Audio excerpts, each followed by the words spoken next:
Do you have a need for speed? Whether you want to improve your race time or just have fun, the Run Marana series has something for everyone. Choose your challenge and sign up for one of the 5 races held throughout the year. Visit maranaaz.gov/run to sign up. Your speed, your run, your town. Enjoy free live music at Marana's Concerts in the Courtyard, located in the beautiful Marana Municipal Complex, scheduled on third Thursday nights in the fall and spring. With theme nights, food trucks, and attractions, this concert series is truly a family-friendly experience. Visit maranaaz.gov/events for the complete schedule.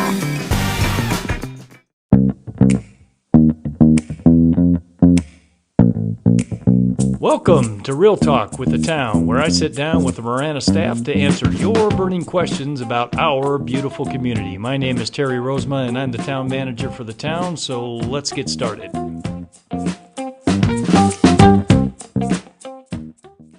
Welcome, everybody, to another episode of Real Talk with the Town. My name is Terry, and I am your host. And today we have with us in the studio Erik Montague. Erik's a multiple-time attendee or visitor on the show. Erik, go ahead and say hello to our listeners. Hello, everybody.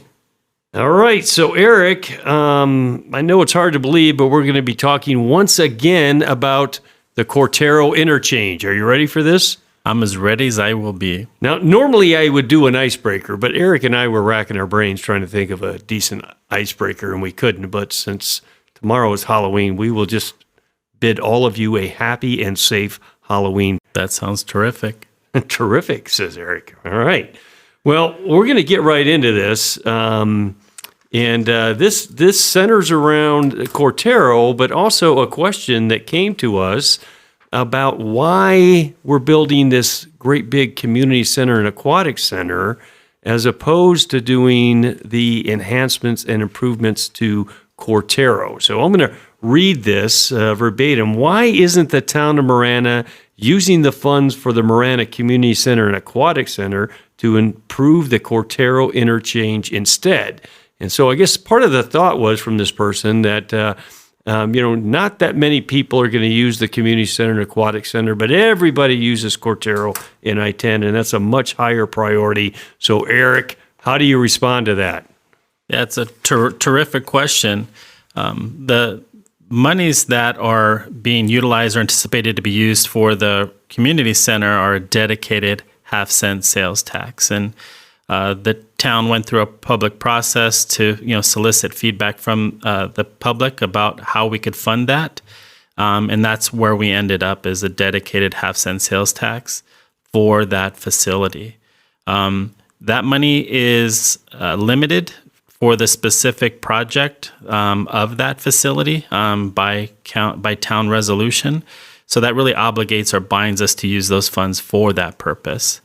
But to the question of, well, why don't you utilize that money elsewhere, especially for this Cortaro Road interchange? It becomes a little bit more challenging because really the Cortaro Road interchange itself is really a regional issue, right?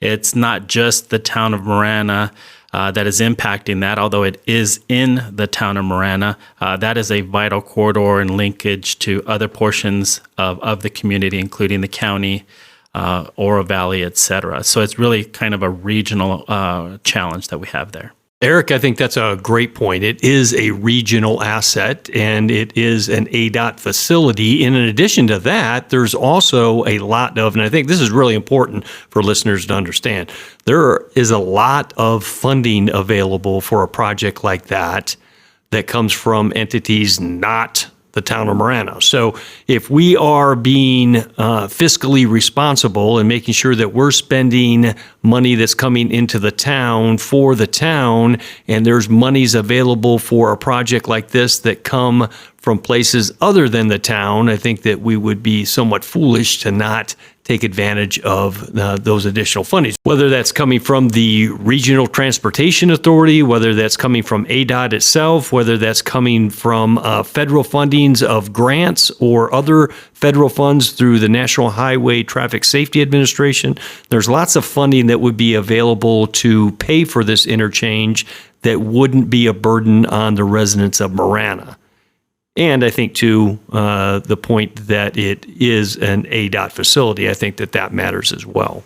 That is correct. It is infrastructure and an asset that is maintained part of the overall system that ADOT maintains. Okay. Correct. So we've talked about this on the show before, and the town has done a half-cent sales tax in the past for various projects. And one of those, I believe, was a roadway project.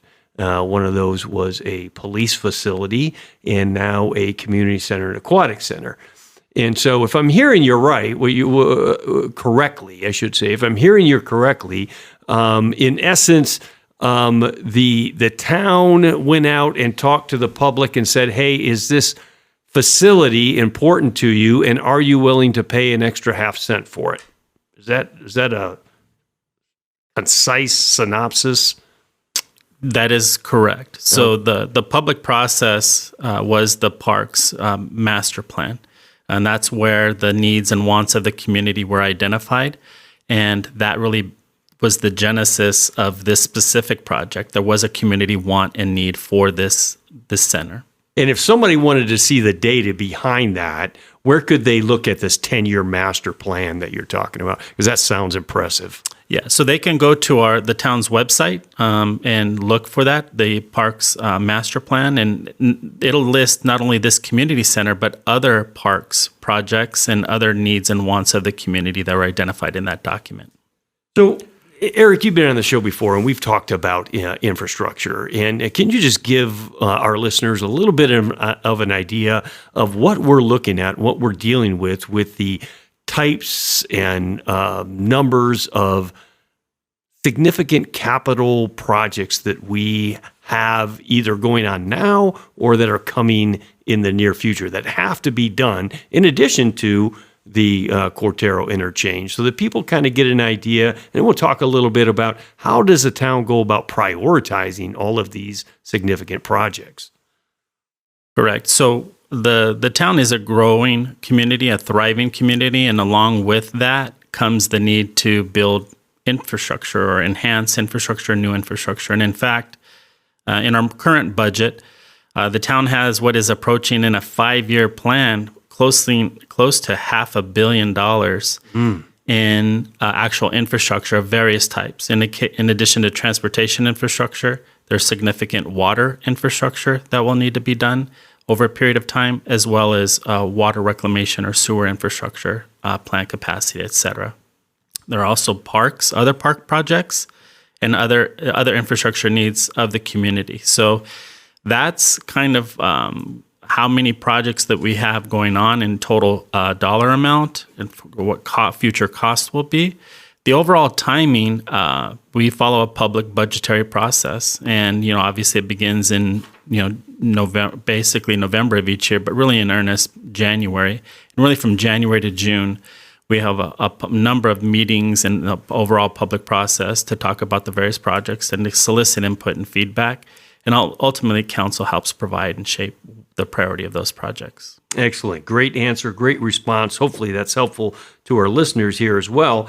Now, in addition, because this whole project, this Cortaro project, is getting quite a bit of play in the media, quite a bit of discussion, because we have these 3 meetings that are coming up on November 6th and November the 8th, 2 on November 6th at 1 p.m. at the Highlands at Dove Mountain, another on November 6th at 6 p.m. at the Marana Police Community Room, and another still on November the 8th at 6 p.m. at Leman Academy. So as we are gearing up for all this, there's a number of other questions that are coming in about this project. Some of these, I'm not even sure if you and I will be able to answer, because some of this will really boils down to the design and the architecture, and all of that has yet to be decided yet. But here's a couple of other related questions to this person's question about Cortaro and why we're not using funding from the community center. But it says, with all of the development on either side of the interstate, is there even room for an overpass? Will we have to tear businesses down in order to accommodate it?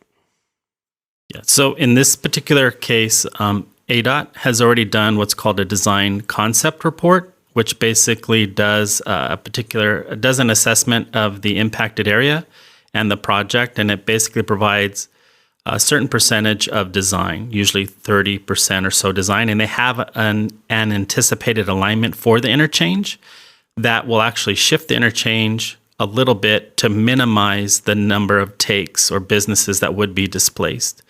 But the number has yet to be determined. But what we do know is that when it comes to the construction of this interchange, it will require a full closure for an extended period of time. And so one of the areas of interest and concern for the town is how do we provide or maintain continuity of flow of traffic as long as we can through that construction area. Okay, so that brings up another question that's also contained within this, and that is this person who's writing this question. I've heard that businesses at the interchange are opposed to a grade-separated interchange. Is this true? So what do you say to that? Do we really have that data and information at this point?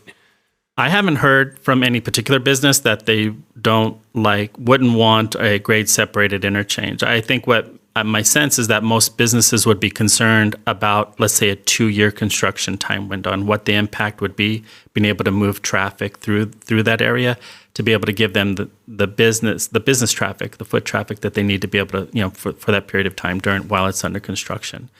But there's a number of safety elements that are also tied to having a grade separated interchange, movements of emergency personnel from each side of the road and no train delays.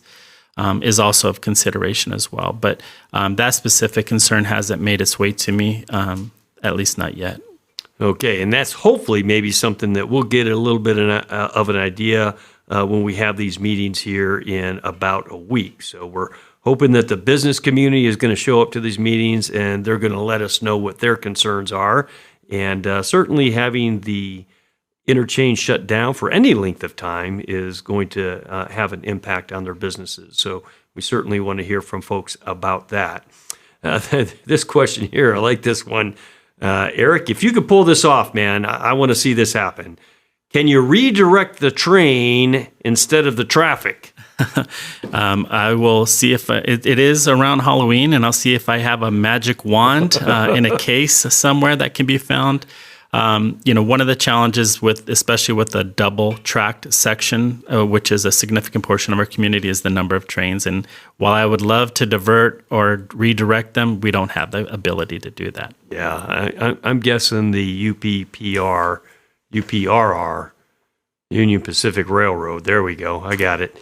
I got to believe that that would be completely off the table. Do you see any other things that can be done to the interchange that might improve it rather than going through all of this money, expense, time, energy that could be done to this interchange, or is this just what we're left with at this point? So consistently or continuously, us and ADOT are monitoring the actual traffic flows in those areas, constantly, not necessarily, by the minute, but, we are in continuous conversation with them to have them operate as efficiently as they can. So things like signal timing, other types of low-hanging fruit or things to move traffic through there as efficiently as possible, we have those conversations with ADOT consistently or continuously. But the only long-term fix to addressing the regional and longer-term needs is really a full reconstruct of that interchange having a grade separated portion over the tracks. Excellent.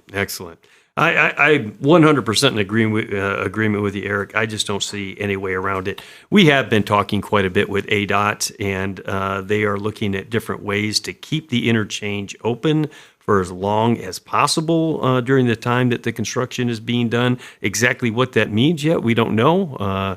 Those are conversations that will have to happen as we get further along into this process. But it is still moving forward. We are hopeful that the RTA next will pass.